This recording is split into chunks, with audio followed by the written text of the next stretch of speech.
too, you and a lot of people are still making comments about what you said, about what you did to get Jonathan out of power.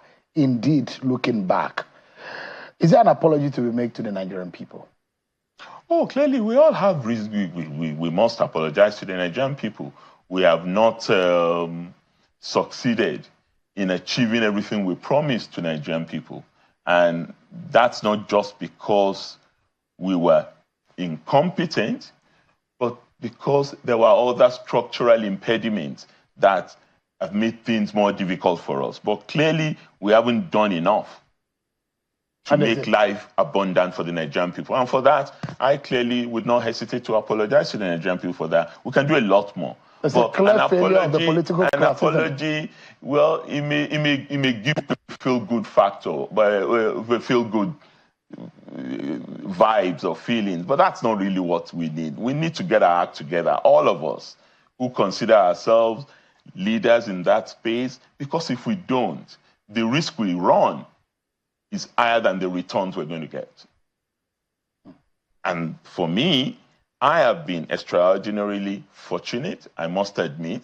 I've stood on the shoulders of giants. I was brought up by the Enahoros, the Hajashis, the Wole Soyinkas of this world. They were the ones who lifted me up as a young man when I started on this journey. And I have a duty, which is why my wife and I have decided to set up a man line and say, I have a duty to the youths of Africa to find a way to enable them to become better actors than I have been.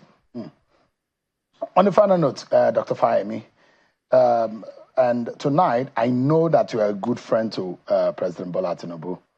Let's call it my elder brother. It's not, if you describe friendship in Yoruba land. You are my elder brother, but you're a friend. Okay, I am. But but the question here is that let's call it spade a spade. We're on the national stage. Millions of people are watching tonight. Some things are not going right in this country.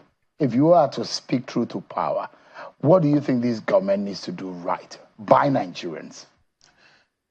I think it's a misnomer to always talk about speaking truth to power. Power knows the truth. Really? Yes. Why is it that power does not hack the truth? Because sometimes there are many mediating factors. President Bola Ahmed Tinubu has done many good things. We all must acknowledge that. He's been bold to take on some of the most difficult decisions that previous leaders have been reluctant to take on. The fallout of those decisions have cost us huge cost of living crisis. And you know what I'm talking about. Fuel subsidy removal, convergence of the foreign currency, FX window. However, is well-meaning. But well-meaning is not enough in leadership. Intentionality is critical to success. And it's done. Whether you could talk about student loan or you talk about the several efforts around resisting insurgency, taming insecurity, tax policy reforms, increased revenue into the federal coffers. Clearly, some of those elements are there, but they need to come together. And this is where effective policy frameworks go side by side with leadership acumen in order to get a change of narrative to the story. Maybe that's the area where we need to do a lot more.